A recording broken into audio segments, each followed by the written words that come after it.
Welcome back, everybody. Appreciate you all being here. This video is not going to be like the traditional ones I post because I think the way that my channel has gone and what I wanted to do with it, I kind of got off track, I guess, or maybe I didn't start off right. You know, when I started this channel, I had it in my head that what I wanted to do was I wanted to, I guess, just give my opinion on things that were going on, and I also wanted to help other people out. I recognized that I had experience with a diverse range of things, not just like one, but I experienced a lot of different things in my life, and that's not something special, but I just wanted to use my knowledge from experience to help other people, like to better their lives, provide them with some sort of, tips or whatever to improve their lives, to keep other people from making the same mistakes that I made, to just, I don't know, help them to have a happier life, I guess. And I think the reason I wanted that is because partly because I didn't want to waste what I had learned from my trials and tribulations in life. I just like helping other people. I think there's some satisfaction from seeing other people happy, and it's also nice just to help other people to become better, and while I enjoyed that, it got tiring, which is why I stopped making videos. It got tiring to try and think of content to put out, and this wasn't for views because I was unknown and still am, and so I don't, and also I didn't want to do it for views. I didn't want it for the subscribers or anything. I wanted to be the person 10 years down the line that had maybe 5 subscribers but was still putting out content that people could listen to, and I enjoyed it, because I think that's what's most important. Because if you just do it for other people, I think it can take you a long way, but depending on what your motives are or what's driving you. But at some point, I think if you just stop enjoying it, then eventually you're gonna burn out. And I've realized that I'd rather, instead of telling people my opinion, I would rather just talk about the realities of life for me, and maybe there's a hope there that someone else can relate. Because I've written posts online on Reddit, and people respond and say like, "Oh, I feel like I wrote this," and it made me think, wow, like there are people that are similar to me, or that are in a similar boat. And I think this first episode, or this first post, is one of those videos, or audio casts, or whatever. It's just a reality of life, a glimpse into just someone living in the world that we're in now, and being honest. Because I feel like when you're honest, it's more appealing than if you're just trying to sell something or push something on people. We've experienced that for a long time, and I think people appreciate honesty. And as I'm sitting here recording this episode, I have a lot of things that run through my head daily, as I'm sure a lot of people do. But as somebody who struggles with loneliness and depression and anxiety, it's hard to put up a strong front in your day-to-day life. Saturdays and Sundays are always kind of the harder days because everything stops. You stop working. You're not preoccupied by your tasks that you have to do. You have time to think and reflect on your life, where you're at and where you're going. And that sucks a lot of the time. And for me, what always comes up is the pain from past trials and past stuff that I went through that stuck with me and doesn't seem to go away. And I was told by a therapist that it was social trauma. And I was told that it was one of the harder types of trauma to treat because it deals with interacting with other people.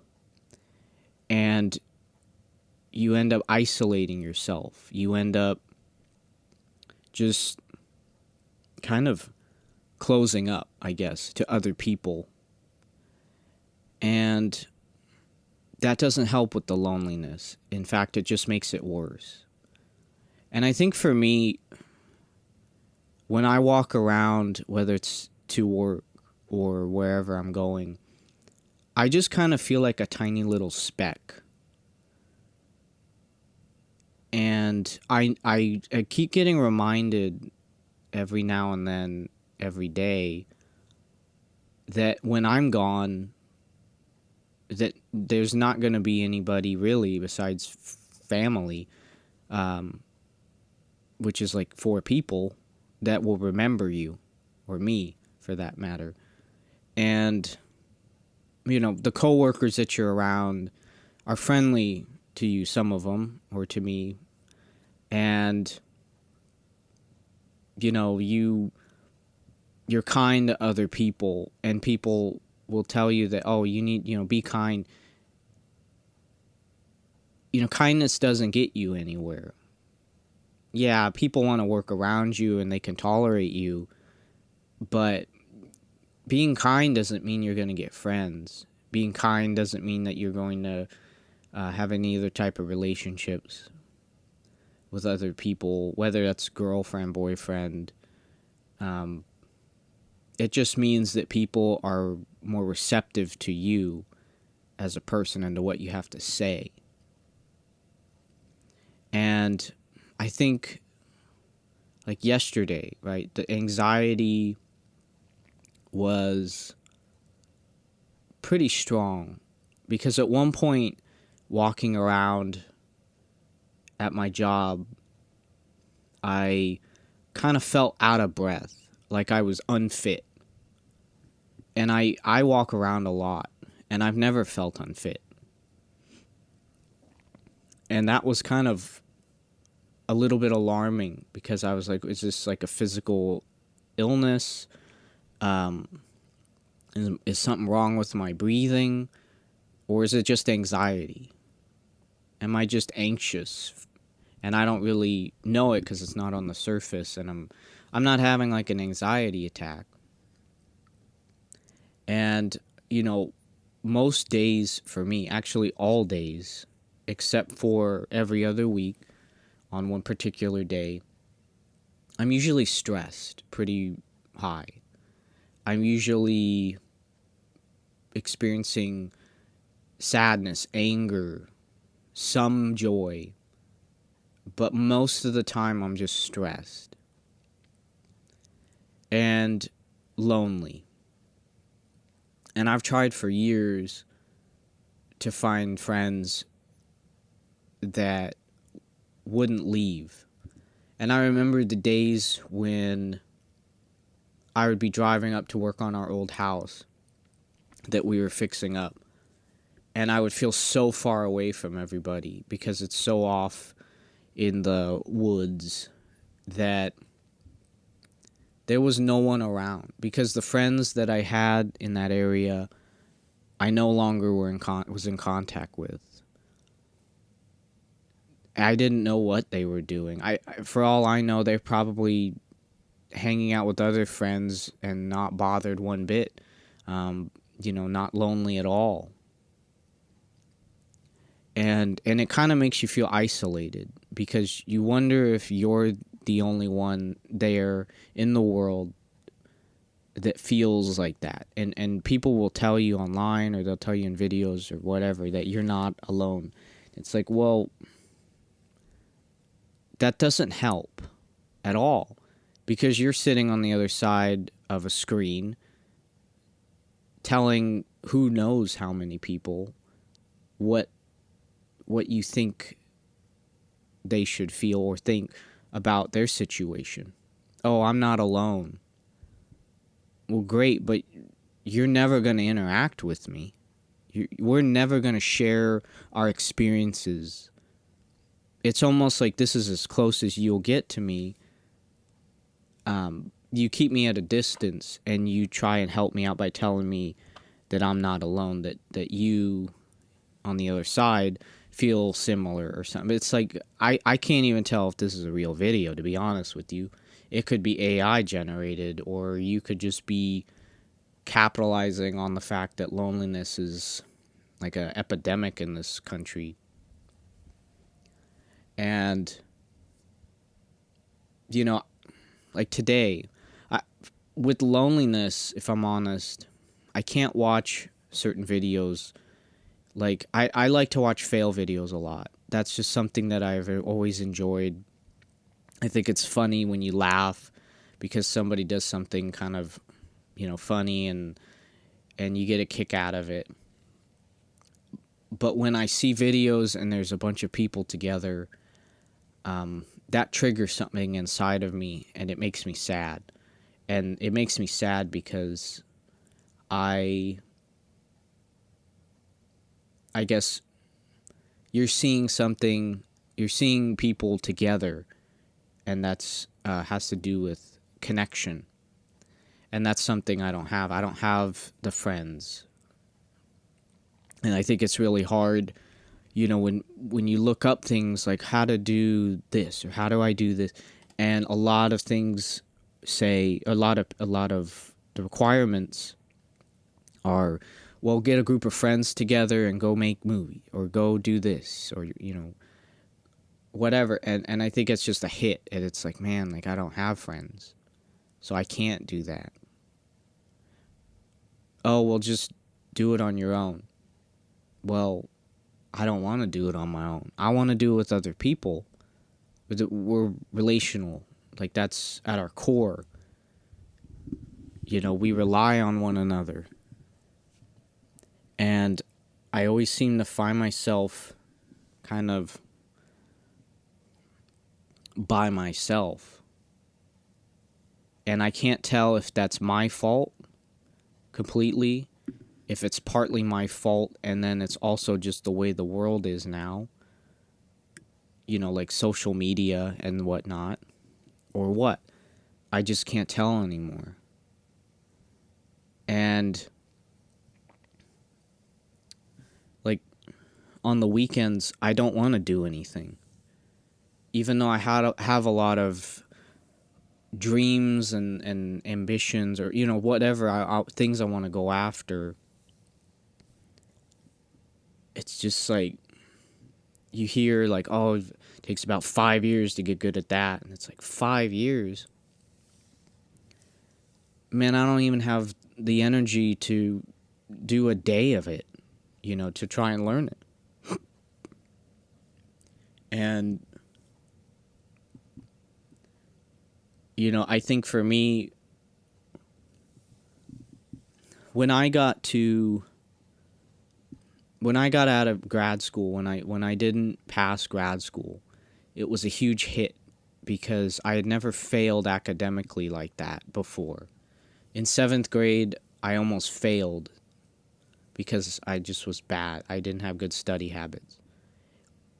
After that, I kind of just switched into a different person. I slowly started to get better grades. I started to do well, made it through community college, went into undergrad, did well in all those because I put in the work. And then I got to grad school and then I failed. And that's how I kind of see it. And that was a huge hit because for me, I had never felt like I just felt like I was just gonna float around from like job to job, and I was gonna be living in like low end places. I didn't have a lot of hopes that I would be a rich person or that I was gonna go anywhere. And add onto that, loneliness and isolation, and it's just like you just kind of become like a invisible person, I guess, or what, you just people tell you like, oh yeah, you can make friends and you can do this and you can do that, and it's like I don't even think like I don't know, like people are just going, they have their tasks they want to do for the day.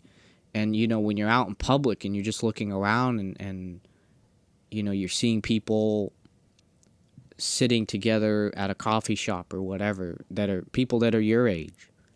And it's like, wonder what that's like. What is that like to sit with other people and talk? And, to have meaningful friendships and not to go without friends. Because people can talk about being lonely, and I guess I can't judge them or judge, I can't see past what they're saying to tell if they're lying or if they're in some way thinking that they relate to me. And I think that probably brings up things like, well, who do you think you are, because you're thinking that, or your situation is somehow special. I think I just experienced the worst of loneliness, the complete isolation feeling, the intense pain, emotional pain. And I don't know how to describe it or compare it, because I can't compare it to anything. But the only thing I can think of is it just changed my thinking to where when bad stuff happens, when painful things come up, and I start to feel the emotions build, I'm like, no way. Like, you've been through so much more than that, so much more pain, and you're going to let that affect you? Like, the loss of some friends way back when? You're going to let that affect you? No. No matter how much they mean to you, you can't, because you went through so much worse, and that's ridiculous. And I think you try and make sense of everything. And that's what I did for years. And I think being lonely puts you in a spot where you become desperate. Because it's so bad that you just want some type of connection to somebody. Whether that's physical touch, like someone's hand on your shoulder, or your hand, someone holding your hand, or you try and get anything. And I think for me, I mainly want to just numb it, because well, then you don't feel. You're just a robot. And then you just go do your job. And you go home and you relax and you do it all again for 5 days.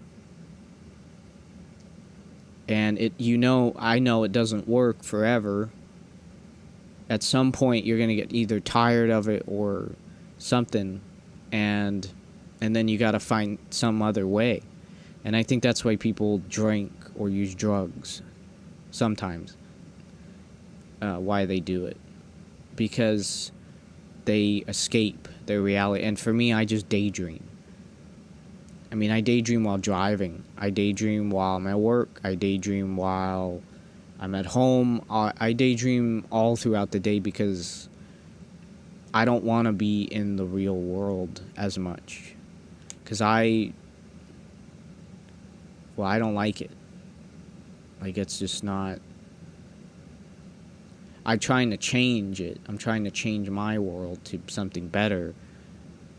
But I have so many things that make me want to isolate myself, that everything that I want just seems to be that much farther away. And I think, like, today when I watched the fails, it was hard to watch after a short time, because you're seeing the one thing that you want, which is friendship and community, and you're just watching someone else have it. And then it felt like someone took a mirror and just held it up to my face, and all of a sudden I started thinking about, like, where I'm at,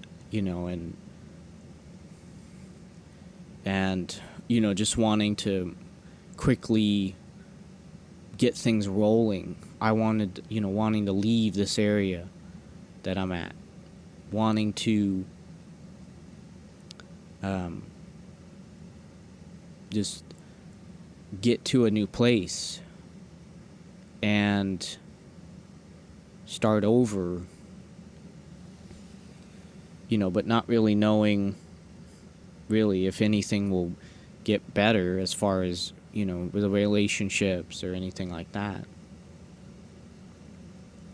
Because I think it's easy with loneliness to just say, well, you just need to go out there and put yourself in those situations to find friends.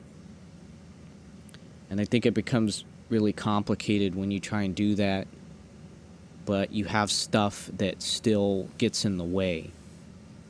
Because then it's not so easy. It's not so easy to go out there and make friends.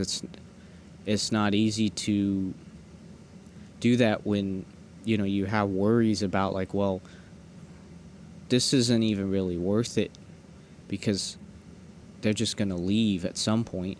And by leave, I mean, like, we could have a disagreement and they don't want to be friends anymore, and there's no guarantees. And when there's no guarantees, then it's like, well, I don't know if this is even worth it. So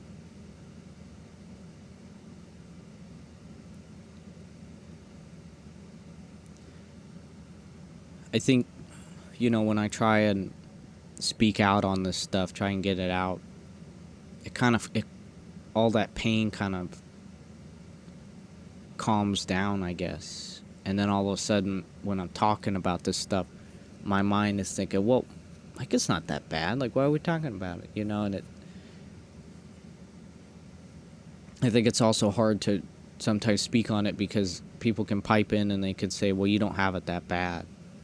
This person has this, or that person has that. They're dying, or that person has got a disease and they're, fighting it, and they're in, whatever physical pain. And we're just in this business of comparing and trying to push other people down. It's like that person is dealing with their own stuff. You don't need to jump in and say, well, you don't have it that bad. Well, you don't know, because you can't walk in someone else's shoes. You're not able to. You can try and relate with your experiences, and you can get pretty close, but it's never exactly how that other person is, or it's never going to be the exact thing or exact experience that other person went through. And I think for me, the one regret that would that I don't want to have is, that I had a lot of dreams and I had a lot of things I wanted to just go after. And I end up, on whatever day that I'm called home and I am no longer in this world, all those dreams and things that I had that I wanted to do, that's it. They just stay that way. They're not going to be achievable or obtainable. And I think at this point, I think a lot about people from other states, and I want to meet them. Like, I see people in videos and I'm like, oh, I wonder what they would be like. Are they nice? Oh, that'd be cool, like, just to meet them.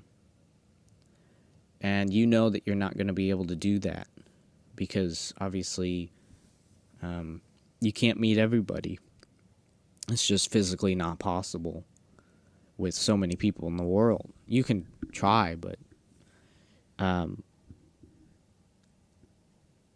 think it's just hard when you feel insecure, when you feel depressed, when the trauma comes back up.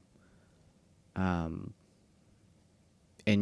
for me, being back in the place I grew up, of course, nothing is the same. And it's not because I left. It's because what I went through just changed me permanently, and I can't go back to the person that I once was. And I think I fell into that boat of thinking that my problems were, like, big. Like, I went through a lot. And I think there were some people that told me that that's a lot. And I think that kind of makes you feel like, wow, like, I went through, yeah, it is a lot, yeah. I went through that, and then you start to, like, beat your chest almost. Like, yeah, I went through a lot of stuff, and then you realize that, first of all, people really don't care. Because what they'll say is, well, big deal, everybody goes through something. And then you start to feel insignificant, like your problems are like nothing. And you actually probably didn't even go through that much. But that's where the comparing comes in. And I guess in America, comparing is really popular. Or, trying to beat people down who come out and say, like, man, I went through a lot. I think you just kind of have to keep it to yourself. That's what you went through. No one else went through what you went through, because that's impossible to go through exactly what someone else went through, to experience exactly what they experienced, because everybody's different. But I don't know, just these are just thoughts that I ramble, or that I'm rambling out, or getting out. I can't. Sometimes I can feel like I'm touching exactly on the emotion, almost like the emotion is speaking for me. And that feels good because it actually feels like you're getting it out. But a lot of the times, I just feel like I'm trying to find it. I'm trying to access that emotion. But personally, like, I'm just somebody who has taught myself to suppress feelings.